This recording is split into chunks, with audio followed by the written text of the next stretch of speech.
Welcome to the 5-7 podcast. I'm your host, Pri, and I'm joined by my co-host, Mike Salinas. Good evening. And tonight we have a special guest. He is a Chicago police officer, and he goes by the name of Tyler Durden. So I'll be referring to him as Officer Durden. Obviously, we want to protect his identity because he's doing a very important job in society, and we don't want anything to happen to him. So, Officer Durden, how you doing tonight? Doing good. Cool, man. Cool. So what's going on? What are you up to? What are you up to now? Well, right now, just taking it easy, talking to you guys. Right now, I'm working in a special unit, not doing anything too intense. Which is okay. fun. Okay. Yeah. Is it good to kind of get a little time off of the being out on the street or what have you? It definitely is. Do you ever feel like do you ever get kind of burnt out a little bit from is there some kind of okay, you've been doing this duty for like 10 months or 18 months, it's time for you to kind of do something different or do something else to kind of circle guys in. Do they do stuff like that? Well, no, the police department doesn't really do that, but you start to feel it creep in. I didn't really notice it until I stepped away from all the nonsense, and then it was just like, holy cow! I really needed a good rest from it. Okay, is it like just is the schedule bigger, or is the schedule different, or is it more? Every Monday through Friday you're going to be working from say 3 to 11. And it's going to be every single day. Like when you're out on the street, does it vary from time to time, or do you get like the set schedule? It does vary. It depends more on manpower, who's there, how many bodies they have to hit the streets, whether you're going to be working early or late. A lot of, we've had more than a few tragedies lately, and that's affected a lot of manpower in my district. Especially, they've had to allocate resources to where those officers who died were to kind of help out. Right. So I'd imagine so. That pulls resources from our area. So it's there's always this, like, the main thing is that it's balanced. There's enough bodies at all times. Yeah. Okay. So when say when an officer goes down, do they just pull guys from other districts, and it's like, this is where you're going to be at from now on, and then pull up guys from the academy? Or no, where you are is where you are. I mean, okay. You're not getting pulled unless they absolutely need you, and even if they pull you, it's going to be on a temporary basis. Okay. So where are you from originally? Are you from Chicago, or are you from Wisconsin or Michigan? I'm from Texas. Texas. Yeah. The lovely state of Texas. That's right. It's like a country of its own, man. It is a country of its own. I love Texas, man. When I was in the military, I did some time in Fort Sill, and we'd go down to Texas, man. I loved it. And Texas loved me too. I know it did. It loves everybody. Texas forever. So, what did you do? Like, growing up, what kind of hobbies did you do?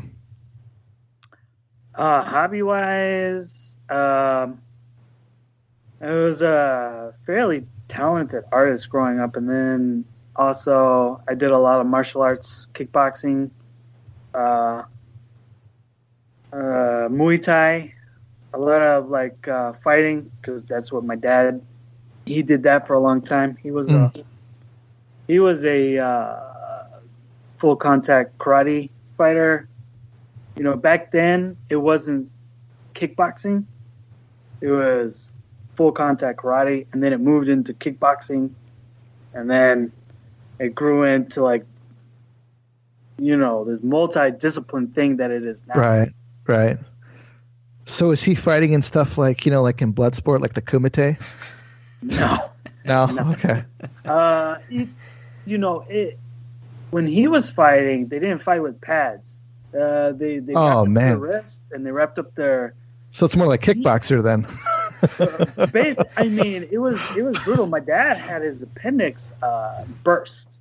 He didn't realize it had burst, but after the fight, he took a really big shot to the midsection and finished the fight, and he won the fight actually. And then he was like, "Oh man, I'm really not feeling well. What is going on?" And they rushed him to the hospital. Turned out his appendix was burst. Wow. During the fight, and the doctor let him know that if he were even like 10 minutes late, he would have died. Holy smoke! Yeah, and he broke every bone in his foot. His feet were so jacked up; they were so yeah, they were pretty gross to look at. And, man, I still cringe when I see people doing shin kicks. I mean, my shins. I look at them and I cringe, man. Don't they do that to strengthen their shins? Yeah, what we used to do, we used to butt shins without padding. Yeah. And so you kick each other's shins. Ow! That was the worst. I hated it. Goodness. I hated it. And there was this one guy. I don't know what kind of day he had, but he decided to let loose one day. And he painted a picture up and down my leg. And whenever you do that, man, it's not like you just, okay, we're cool. Yeah. Walk. Yeah. The next day I could barely walk. It was wow. Awesome. Yeah. Yeah, they do that in Muay Thai to strengthen their like shin bones, don't they? Yeah, to strengthen it, because the little fractures in the bone, once they heal, it heals the bone harder. Yeah, don't they like calcify or something like that? Yeah, it deadens the nerve. And it works. It really works. Yeah, I see those dudes kicking like bamboo trees and stuff. I'm like, oh my god, that sounds like freaking torture. Well, those guys in Thailand, man, they're special. They're special. So out of all of the disciplines, what do you favor? What do you like the most? Right now, I'd say boxing. Or you can give me three. Give me three. Muay Thai is my favorite. The art of 8 limbs. Elbows, knees. I've never found a situation where it didn't work, even on the street, man. You just kick someone right to the leg, they'll go down like, crying. A lot of guys like MMA, man. But when I see like Muay Thai fights, I'm like, holy, this is absolutely brutal.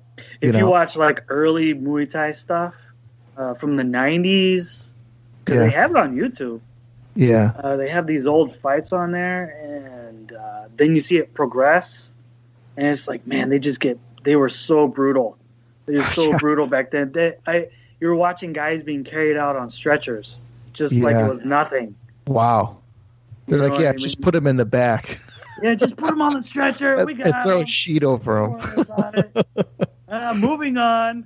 The next fight is. And you like watching boxing? I do. I enjoy boxing quite a bit. Yeah, I do too. I've always liked it. I think boxing's I think it's struggling a little bit now, compared to how it's been, say, the past years. Yeah. But yeah, I absolutely love boxing. Boxing, it has that thing, peaks and valleys. It comes and it goes. It really depends on the talent of the pool. Right. I agree. When you've got one guy dominating the whole thing, it's like, this isn't even entertaining, Yeah. Well, you have to have that rivalry. That's the main thing. Sure. You have to have rivalry. Canelo and, what's his face? Golovkin. Yeah. Muhammad Ali and Frazier. Yeah. Hulk Hogan, Andre the Giant. You got to have a massive foe. You got to have the foe, man. That push and pull. And it's the same in any fight sport. That's just how it's going to be. Otherwise, it's just like, well, he's going to win. He's going to win. Yeah. Like Mike Tyson, you were just like, he's going to win. I'm not going to pay $50 to watch a pay-per-view of him winning the first round. I'll tell you what, man. He was absolutely annihilating people, though. Oh, my God. Yeah, I would not want to take any of those shots from Mike Tyson, dude. But that's the thing. No one wanted to step in the ring with him. No one even was like giving themselves a chance to fight. Yeah. It seems like all of his blows were like haymakers, No, he was a tactician. He was. No, I'm not saying that he wasn't a boxer. I mean, it seemed like, like the amount of power he put behind a lot of his punches, they just seemed like they were just these like he was just throwing bombs all night. Every single punch was thrown with malice. Mm-hmm. That is true. Yeah. It is like, and when you watch like the old footage and him, the worst punches that I could imagine a fighter taking were the ones to the body. Yeah. And you could hear them on the TV in the old fights, just pop, pop, right to the body. Yeah. Like, oh my God, there go your ribs. There goes all your internal organs. You can't even put your hands up anymore. You can't breathe. Yeah. Just knock you out. Finish you up. I saw Roy Jones Jr. He landed a body shot right to the ribs on this guy. This guy just crumbled like a sack of potatoes, man. And that was it. KO. That was the first body punch KO I had ever seen. And I think he broke like 3 of his ribs. This dude was in pain. They practically took him out on a stretcher, man. I mean, the guy was in so much pain. But I mean, I felt it the whole way. I was like, oh my God, that was brutal. Oh my God. There's my favorite fighter right now. I mean, he's an old fighter by today's standards now, but I love watching him. He's a Muay Thai fighter. His name is Buakaw Benchamek. Mm-hmm. Just look him up. I mean, he is so brutal. I will. He is just he destroys guys with punches, with knees, with kicks, elbows. It doesn't matter, man. He just destroys. He knocks out more people than he doesn't take any prisoners, really, usually. How many rounds do they go? I think the most they go is around 5. Unless it's like a championship fight, maybe they'll go up to 6. Okay. Okay. I mean, that's a lot of energy. Yeah, it is. It is. You're kicking, punching, doing wrestling. That's a lot. That's a lot of work. So when I was doing it, when I was fighting, I would be spent after 2 rounds. I could barely move my arms or legs. Yeah. Yeah. So what made you like as a kid, did you want to become a police officer? Like were you a teenager, or did you see like Lethal Weapon or RoboCop and you're like, yeah, I want to be a cop? I would say it just kind of played into my background, I guess. Okay. The way my family raised me, growing up the way that I did, it was very kind of, I don't know how to describe it. Like an itch? Sort of. Like my dad always wanted me to go into he was always telling me, you're going to go into the military. You're going to go and do, this is what you're going to be, and, something like that. Something along the lines of military. So he, with the martial arts and with the lifestyle that we had and his philosophy that I adopted, it was just kind of a natural progression that, I was going to go into the military. And then when I chose not to, I was just like, well, what do I do? Sure. I chose college because I didn't want to kill people. That was the main thing. I didn't want to kill people because my country told me to kill people. Yeah. And I watched Cops. I love that show, Cops. Bad boys. I was like, oh my God, everything that they do, I could do better. Taking people down, running after people. Running after scumbags. Chasing. Oh man, it looked like the most fun that a person could have to me. Sure. I watched the one, the live edition one that is it live something, but it's police. You watch them live as they're doing things, and it's pretty interesting. Just there's so much stuff that goes on like real time. It's pretty crazy. Oh, okay. I don't know if you guys have caught any of that live show yet, but I have not. I watch some. Sometimes I still watch Cops, but sometimes I watch it to see what other people do in certain situations. Yeah. I think that's important. It's more like a chef watching a cooking show. Right. Sure. Right. You're not really looking at how to be a chef anymore. Yeah. You're just looking, oh, what are they doing? What are they up to? What's different about what they're doing that's successful that maybe I'm not doing? Or what are they doing wrong that I'm doing right? You know?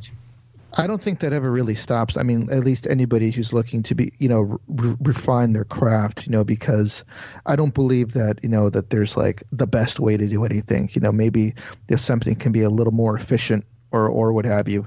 But I think it's important to do that stuff. Yeah, absolutely. We're always learning, especially with the job where you're interacting, and you'll never know everything about the law. Yeah. There's so much to it. I mean, you have people, lawyers, who study it their whole life, and they still don't know everything about it. Yeah. They still have to figure stuff out on the fly, or read a book, or whatever to figure something out. Yeah. Look for loopholes. I think I do think that you know, being a police officer is the hardest job. I mean, the job itself, and then you're kind of a jerk if you do your job, and you're a jerk if you don't. So like you're like in a position where you can't win. You know, it's tough. Yeah. A police officer, the job itself, the way that the public sees it, is unique. Because you're both the good guy and the bad guy. Right. Yeah. Right. Or for some people, you're the good guy, and for some people, you're the bad guy. Right. For certain cultures within American society, you're the bad guy. Right? Yeah. They're teaching their kids. Yeah. A whole generation of kids that you're the bad guy. They can't talk to you. If they talk to you, they're going to go to jail. Yeah. You know, something bad's going to happen to them. Yeah. They're teaching the wrong way. Mm-hmm. Essentially, to hate the police.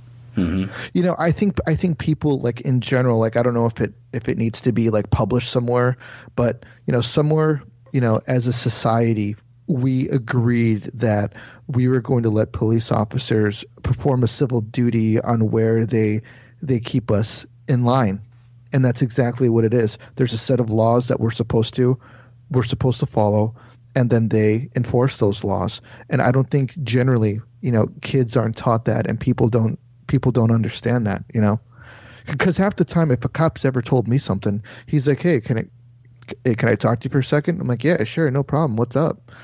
And then, you know, they'll say what they have to say, and then they're like, all right, cool. You know, they're like, have a good day. I'm like, cool.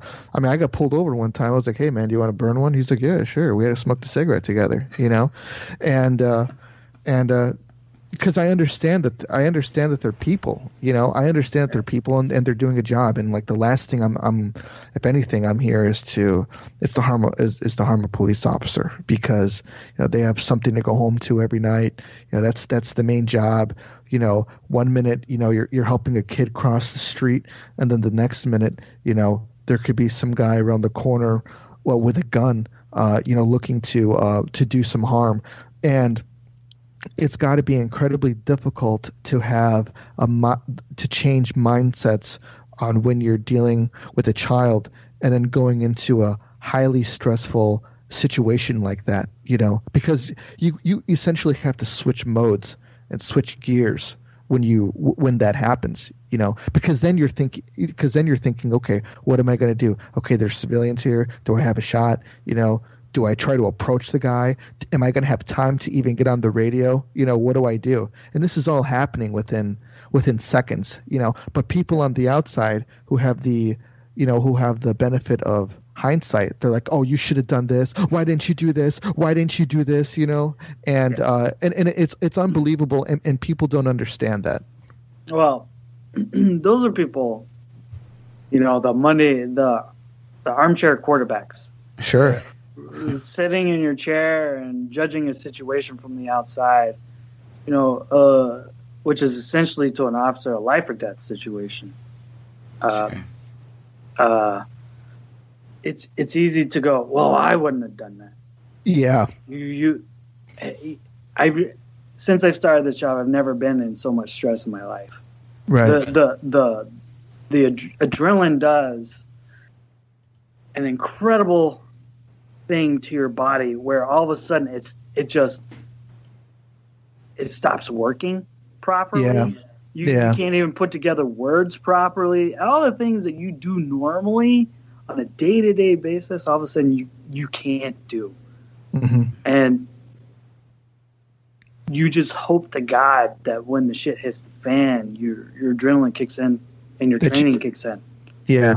Because you've been trained. We've been trained to do things a certain way. Yeah. And it's all there to help us survive a situation. Right. And sometimes that kicks over, that training takes over in the wrong situation for some officers. I don't know why. I hate to jump into an officer's shoes.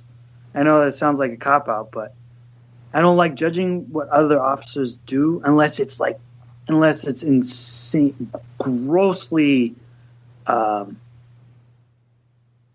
it's just wrong. Right. You're just looking from the outside. You're just like, man, that was just wrong. Yeah. You weren't doing anything. There was nothing that should have agitated you or raised your suspicions at all if you had just stayed in a better position. You wouldn't have been scared. Yeah. So I find that some of these officers, I don't know. I really don't know, because it really depends, because there are officers who have 10 years on the job versus officers who have 3 years on the job. They're both dying. Yeah. And it's, it's like, well, what do we do? Do we kowtow to popular belief and believe that, no, every situation that we're going to walk in, should we believe that they don't want to harm us? Or do we believe that we should have reasonable suspicions that maybe this person does want to harm me? And most of the time, people don't want to hurt us. Right. They're at each other for whatever reason. But shit happens. Yeah, it does. It happens. It happens more times than people would like to admit. And it is always the most unexpected way. Like just sitting there talking to someone, and then all of a sudden they're not giving you any signals, and then all of a sudden they flip out. Yeah. And you're in a fight. Yeah. And you're the one to blame. I've been in a couple bar fights like that. What are we supposed to do? That's my biggest thing, because I feel like everything that we do is being politicized now. It is. It is, and I don't know. I hate it. I hate it. It seems like there's some kind of, I'm not going to put all of it on the media, but they need to take a big part of the blame for skewing views on police officers. Like they're the Gestapo running around out there. But see, that's the thing. They know. They're there every time we run into a situation. They're always there in the background. They know what we're going through. Yeah. Because they're right there talking to us, talking about the situation. And now I don't want to talk to them. I don't even want to acknowledge them. Yeah. I find myself drifting further and further away from even wanting to acknowledge their presence anymore. Yeah. That's completely understandable. I wouldn't want to either. I mean, I do because I have to in some situations, but in most situations, I don't even want to bother with them anymore because, whenever you see something that you've done or something where you've been a part of hit the news, and then they get you get all these factors wrong about it. Yeah. I don't know. I'd be really upset. All the politics start following all these situations, and more than anything, I blame politicians for kind of kowtowing, because it's not like they don't know. They know what the numbers are. Yeah. There's no hiding from the reality of the numbers. Right. We know where the crime is. It has nothing to do with race. It's just the crime is where it is. Right. We have to go where the crime is, and we have to do what we have to do to mitigate that crime. Right. But it offends people. when we go after criminals, well, you don't know their situation. And it's like, well, tell that to the victim. Yeah. I know what the situation is. This guy's over here doing some shit, and I got to do my job, Yeah. It's one thing to say someone's had a rough life. And then it's another thing to say, well, you have a victim who had a good life, who didn't deserve any of this. They never hurt anybody. Yeah. They're just good people walking around. Just so being it's their fault. What did they do to deserve to be a victim? Yeah. What about the victim? We're kind of losing focus of that. I think. Yeah, I think so. I agree. Because it seems like the first thing that comes out is, oh, look what this police officer did. It's like, oh, hold on a second. He's not there because he's, he wants to hang out, like we're all just going to get ready to go to a party, He's there because something's going on. What happened? What's the story on what happened? It's like, oh, what do you know? Another 4-year-old killed by gang gunfire. Where's the media's bleeding heart for these people?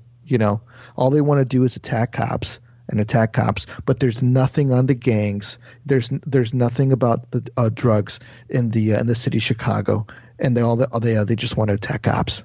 Well, we're easy targets because we don't fight back. We don't take a stance politically, which we shouldn't. Right. We're there to protect the Constitution and protect people's rights. Right. I mean, that's the main thing. And so taking a stance kind of throws us into that political arena, and we're not supposed to be there at all. Right. We're there to protect everybody, no matter who you are or what you believe. We're there to uphold your rights. So, but that also makes us very easy targets. Yeah, it does. It does. So, There's this I would guy. like to say that maybe we need a better publicist. Yeah, maybe Rahm Emanuel's not doing that good of a job. I mean, that situation, but I don't even know how to react to stuff like that. It's like where I grew up in Texas, you broke the law, you were held accountable. Yeah. No matter who you were. Yeah. It didn't matter. And in Texas, it's harsh. They don't give breaks. I mean, even on speeding tickets. I think I sped once, and I was just learning to drive. And they didn't give me any breaks, man. There were no breaks. In Chicago, you can get off of that with maybe $50. Yeah, Chicago's ridiculous. Chicago, it's they don't hold anybody accountable. Nobody. Yeah. And then it's like, well, why have the law? Why obey the law? Sure. If you're not going to have accountability for it, why have it? There's a guy, his name is Tu Lam. He's a former Special Forces Green Beret, and he trains law enforcement and government agencies, and he has this thing that you should have your mindset. You should be capable of incredible violence and be able to turn that off. Yeah. As in, like, when you need it, you're able to grab it, and then when you don't need it, you're able to kind of like put it away. Yeah, and that's true. And that's probably, when you're probably able to work towards that kind of mindset, once you've gotten the adrenaline out of you, like you were saying, like when something happens and, you're not able, you're not getting the adrenaline like you used to, that you can, kind of flip the switch in a way. Well, now I think most officers, myself included, which is not good, are questioning everything that we do. Yeah. Is this the right thing? Am I doing the right thing? And I realized with me and my partner, I was like, we can't put ourselves in dangerous situations the way that we would before. Yeah. Because what if we do make the wrong decision now? You're going to be on the Channel 7 News. I'm going to be, either the worst thing I could think of is that I my partner is dead because of me, because I couldn't make the right decision when I knew what the right decision was, but I didn't make it because of the pressure from the outside world. Yeah. That's the worst. I can deal with court. I can deal with going to court. I can deal with, public pressure, all that stuff, because I know that they don't really know what's going on. Mm-hmm. And that's fair. Why should they? Right. The street is ugly. It's very ugly. And it's not like the movies. Yeah. When you see a real dead person in life, a real murder victim, or real victims in general, not everybody's a bad guy. Mm-hmm. Not everybody has like this. Not everybody's like this super secret assassin out to do justice. It's some people make bad decisions in split second moments, and they end up paying for it. Yeah. For long periods of their life. So, like I said, not everybody's an asshole, but does that mean we shouldn't hold them accountable? Right. I don't know. I don't think so. I think we should be holding people accountable. Yeah. That's what makes us all equal. No matter who we are, what our background is, where we come from, how much money we have, we're all being held to the same standard. Yeah. Yeah, I agree. Mm-hmm. So how was your what was your wife like when you were like, all right, I'm going to go tell her, babe, I want to be a Chicago police officer. How did that conversation go? Not well. I didn't think it would. No, it didn't go over very well. But I had been trying to be a cop for a number of years at that point. But I was mainly looking in Texas. And then I think I was in the process of applying to the Austin Police Department. And then I got the call I just took the Chicago Police Department test. But I was like, I don't know about that. Yeah. I don't know. Yeah. But I got in and I was like, well. You just took it one time? I just took it one time and I did pretty well. I heard there's a lot of guys that they do it for years to try to get into the Chicago police. We know a few guys that have tried for years. Yeah, there's some guys. I met a couple of guys. They tried for 3 years and they're like, I don't know why I can't get on. What's going on? I was like, I don't know. I don't administer the test, man. It's because they saw you with that Italian beef. but maybe you should take that as a sign. Maybe you're not fit for the job, Yeah. So, but hey, that's their call. So what did your wife tell you? No?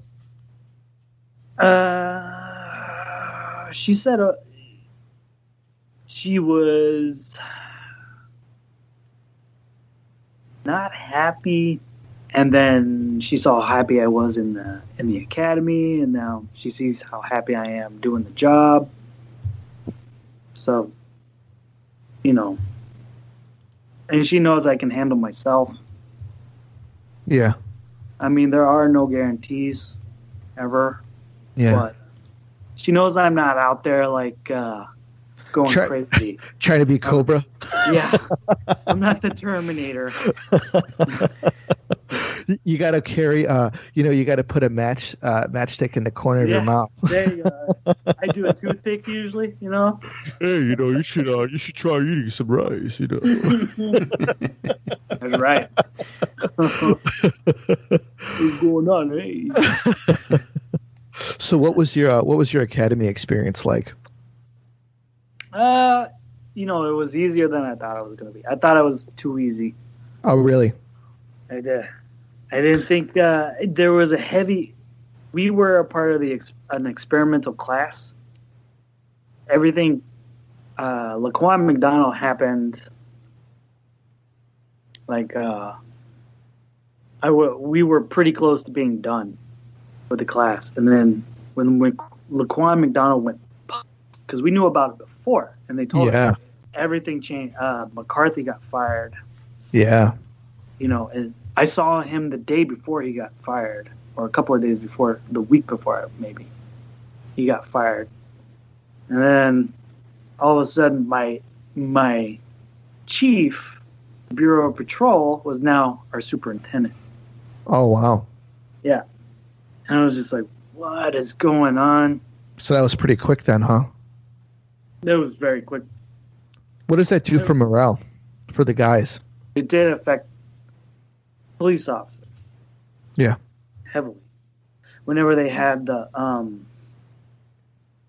feds move in and start investigating. Yeah. There was this investigation going on into our conduct.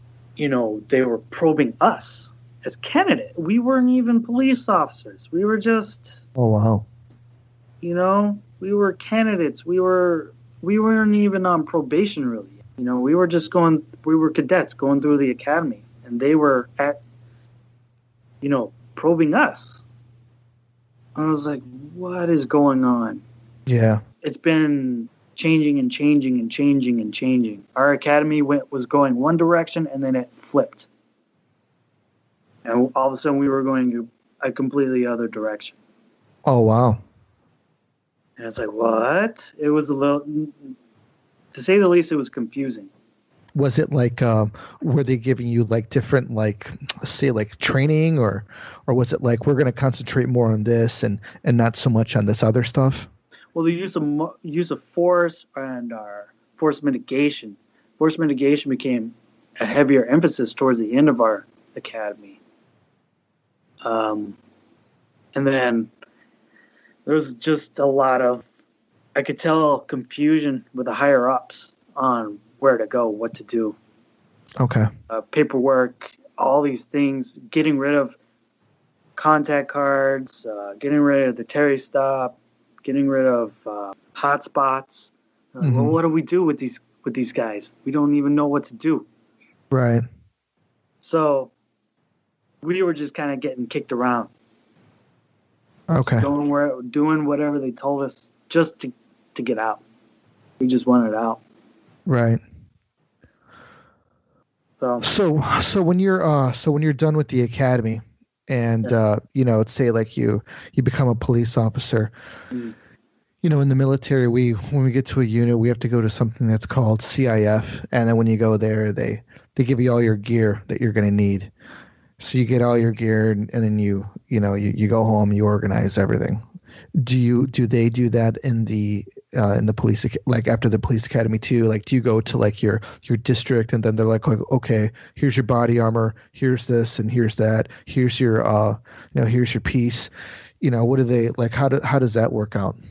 So what happened with us is it was something kind of similar but we had to buy all of our gear. We had to buy all of our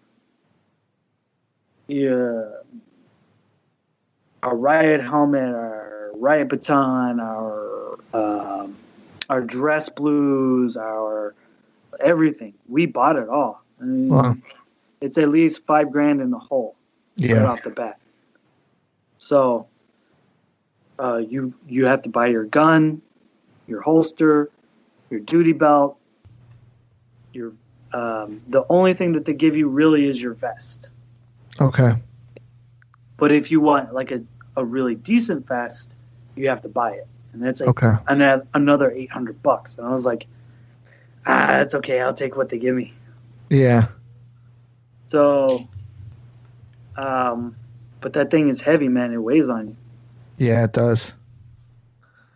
And then from there, you graduate, you get your star, and then my first day out on the street was, the very first day was at a Trump, what was it? The Trump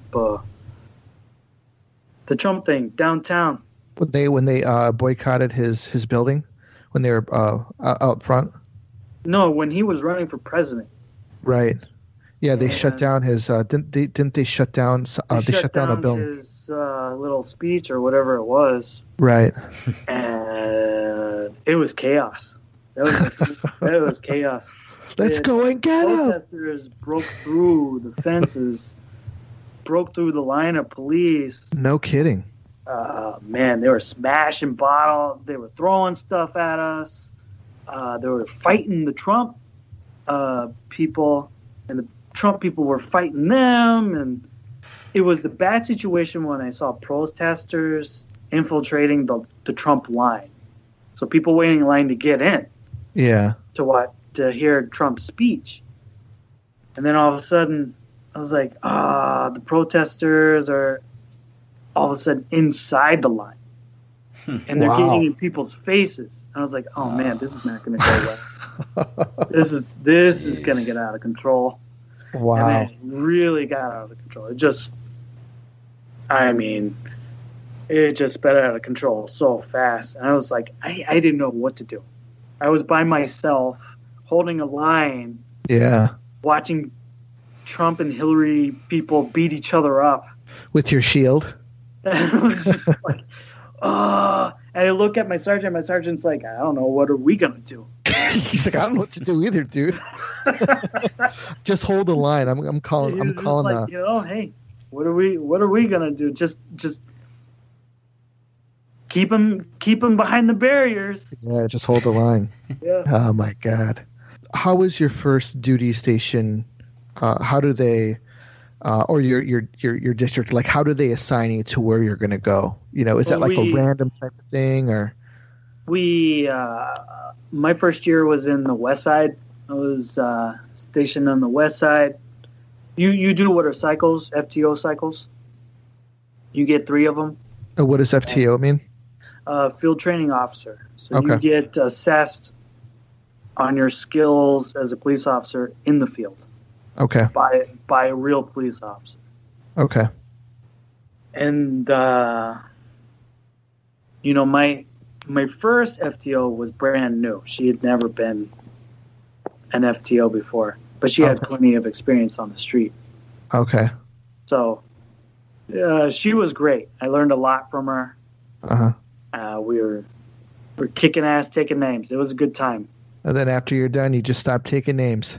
And then after, I was like, shit. I ran out of ink. I'm just gonna keep going. And then I got stationed with another even more seasoned police officer, and it was just do whatever you want. Do whatever you want. Oh, no kidding. I'll let you know if we're doing anything wrong. If you're doing anything wrong. And by my final one, it was just I didn't even need input. I was like, just stay where you are. Let me do my job. That's cool. It was. I mean, you learn so fast. Right, I would imagine every so. day, 8 hours a day, and you're going through this stuff over and over and over and over and over. Because this is Chicago, man. It's busy. Yeah, it is. Especially in the South Side, South and West Side, which is mainly where I was. South, West Side, all busy areas. So I was constantly doing the same thing over and over and over and over. Now, some situations I just didn't want to get into. Right. But, we're police officers, so we got into them. So it is what it is. Some things you just can't avoid. Yeah. What would you say? Would you say being a police officer has changed your perspective on society? Yeah. Yeah, it's unavoidable. Yeah. Unavoidable. Yeah. Do you feel that, kind of the purpose of the podcast and our Instagram pages, I want to spread, awareness about issues that are going on and preparedness for people. How would you say is a good thing or a good way for people to prepare themselves and walking around the streets of Chicago today? The way to think about it, if you're just an individual, you've never been robbed, you've never had a crime committed against you, or never been a victim. Yeah. Is to think of it like offenders or the people who perpetrate the crimes are opportunists. They're always looking for someone to give them the opportunity to steal, or to take or to rob, what have you. Yeah. So if you find it, so a situation like this, you're out 3:00 in the morning by yourself on a red line train, falling asleep, stone ass drunk. I mean, I've done that before actually. And you know what? I was actually money hanging out the back of your pocket. I was a victim. Chances are that money's not going to be there by the time you wake up. Yeah, they got me when I got off the train. I was coming back from a Cubs game, and I was having a good time. And I had just gotten out of the military, man. So I was pretty wild. I went to the Cubby Bear by myself. I had a good time, and then I got some tacos, and then I got on the red line back. I got off at around State Street, and you know what? I looked both ways. I didn't see anything, but then again, I was hammered, and then I got jumped by two guys, man. And I threw the first guy off of me, and then the second guy, the first guy went for the top, and I kind of maneuvered and I threw him off of me, and I was gonna go get on him, but then the other dude went for my legs. So as soon as I got the first dude up, I just went down because the guy went for my legs. He put something in my back and was like, "Give us your money." And I was like, "Are you serious, man?" And then they both looked at each other because I don't think that they were expecting that. Because I was like, I've seen this in the movies. Is this really happening? Because it's a little surreal. And he's like, "Just give me your fucking money." I'm like, "All right, just do what I told you to do." And then so I pulled out my wallet. He's like, "You only got $50." I'm like, "I'm in college, dude. What do you expect?" And they took my $50 and they took off and they threw my wallet. I went and grabbed my wallet and I ran after him because I was in college, dude. I wasn't making a lot of money back then. $50 is $50. That's a lot of money right there. That's one ticket into Wrigley Field at that time. That's drinking money. I mean, that's that money was right drinking money. Yeah, yeah, it was. No. And I learned my lesson, because normally, I've always had I've always had a heightened awareness, but I learned that day, as soon as you put your guard down, something happens, and not to walk around so hammered. People don't want to walk around feeling like they're always in danger, which is understandable. You don't want to be around in your neighborhood feeling like you're unsafe. That's one thing. It's a completely other thing to be in an area that you don't know. Right. Taking public transportation or being in an area where you don't know the streets, you don't know the people, you don't know the culture. Yeah. And making that information readily available to anybody walking by. Sure. Because most people are decent people. They're not going to do anything. But criminal element, it's usually the same. They're just waiting for you to show up. They're not out usually looking for you. They're just waiting for you. Right. They ride their usual train up and down the red line or the blue line. Up and down, whatever. Either if they're from the south side, they're riding the red line. If they're from the west side, they're riding the blue line. That's how I know where they're from. Yeah. And I know they're going right back to where they're from. And they just ride it up and down, waiting for people to see who's paying attention, who's not paying attention, who looks like an easy target, who doesn't look like an easy target. Right. I mean, think about it. Who would you want to go up against? An easy target. You want to go up against the sober college kid who's used to it and he's looking around and he's aware of his surroundings, and you want to go against a kid who's stone drunk at 2 o'clock in the morning by himself on the train with a Fukudome headband on and he's sunglasses. Got all his phone, his laptop, all this stuff, and they go and they can't believe that it was them that got targeted. Yeah. Well, what do you think is a common misconception about being a cop? That we all eat donuts? The Simpsons really messed that one up, man. Yeah, they did. That's funny. Here's my thing. who doesn't love donuts? Sure. You don't have to be a cop to love donuts. Yeah. Even some like super buff gym rat loves donuts. Yeah. Hold that against us. Yeah. That's funny. So what do you eat then? What's your guilty pleasure? My guilty pleasure? Oh man, beer. Yeah. Yeah, man. Yeah. Right on. Yeah, that's it, man. I'm like, look, it's a cheat day. I get to drink my beer. I'm not on duty tonight. Check me out. What duty would you say sucks the most? Foot post. What's that? You're walking up and down the street. Oh. Same stretch of street, okay. up and down. Doesn't matter how cold it is, how wet it is, if it's snowing. You're walking up and down that post. Oh, Sucks. man. And you're on your feet for 8 hours. Yeah. And if you're unlucky, like I was, you're with a partner who you're yelling at constantly. You're just yelling back and forth, and it just makes it just go by so much slower. But yeah, foot posts are the worst. Do you ever have like a partner that like maybe like the stereotypical like fat cop when you're like, come on, Brakowski, can you keep up? That's both old timers right there. They're the ones who are usually driving, smoking the cigar, and going, "All right, kid, you're gonna jump out and get him whenever I pull over. I'll let you know when to jump out." I have a misconception that I hear a lot, and that is police officers have a quota of how many people they have to pull over in a month.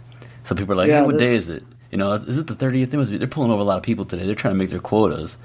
And I'm like, that can't be right. Yeah, no, okay, so that's the biggest myth there is. Okay.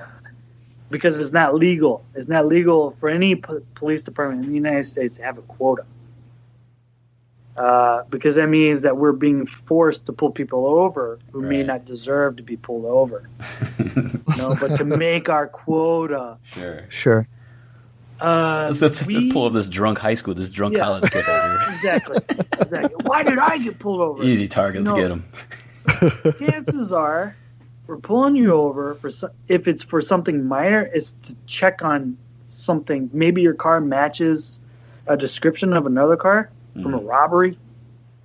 That one I've had so many times. I remember it was a person with a gun. It was a black Civic.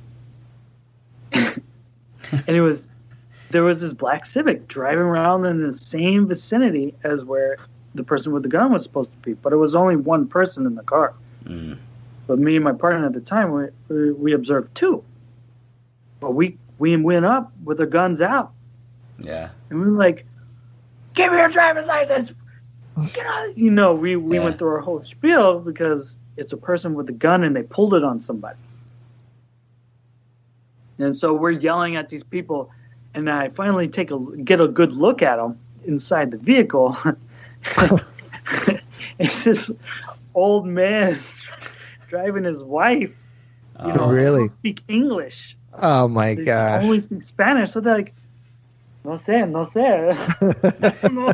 I don't know what you're saying. Thank God my partner spoke Spanish at the time, because I was like, I don't know how to tell you that I'm sorry or what's going on. Yeah. But yeah, I mean, it matched the description of the vehicle that was in the vicinity, And we pulled it over because what was it? It didn't have the light illuminating the license plate, which is required. Oh, okay. There's all these tiny little laws, municipal codes, compliance codes that each vehicle has to have, and everybody breaks them. They're really there for police to have enough probable cause to just pull you over. Sure. If we feel like something's going on. Okay. So if we feel like something's not right, we'll pull you over, even if it's small, check you out. If you're good, let you go. But if you're an asshole right off the bat, well, I'll write you a little ticket and we'll see you. Yeah, man. That stuff never goes over well. Yeah, I mean, Never. and it really depends on the police officer. I don't write people usually who are compliant. Mm-hmm. Okay. If you're just, okay, I'm sorry, officer, I didn't realize, Mm-hmm. Then I do what's called a courtesy stop. I'm letting you know your vehicle's not in compliance. Mm-hmm. Yeah. Versus, why are you always pulling me over? And I was like, I've never seen you before in my life. But I will see you again in court, sir. Here's your ticket. And you know what? It's those same people that have been having a bad day for the past 13 years. Something you're doing is wrong, man. That dragging muffler you have is not acceptable.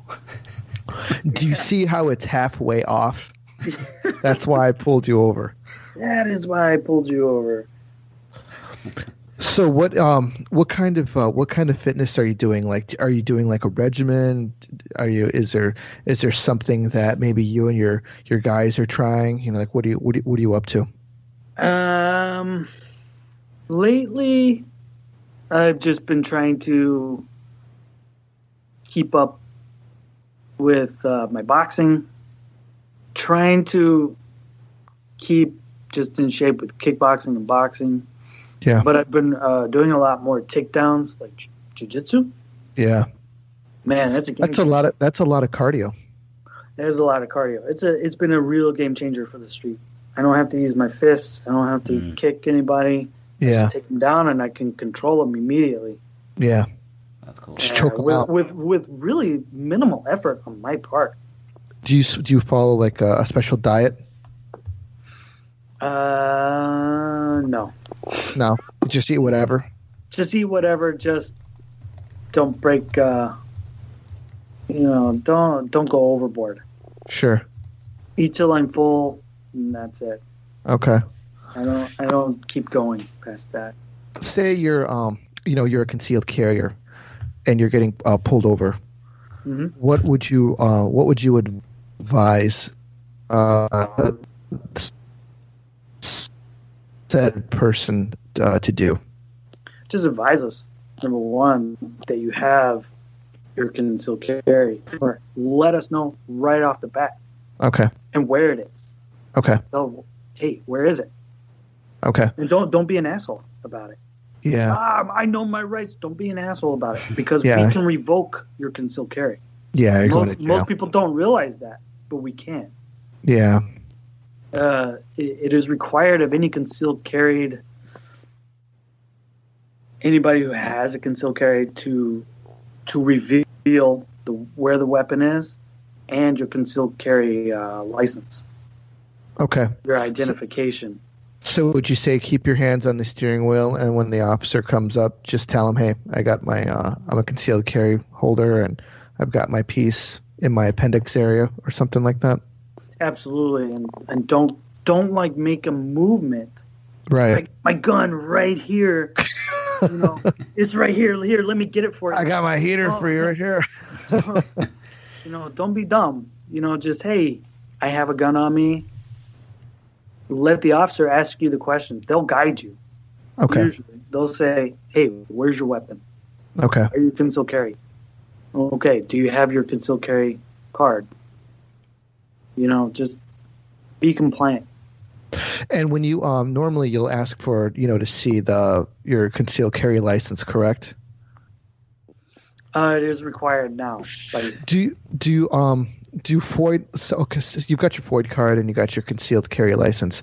Do you still have to carry your FOID card with your concealed carry license, considering Yes. they both have the same license number on there? Yeah, I would always have both.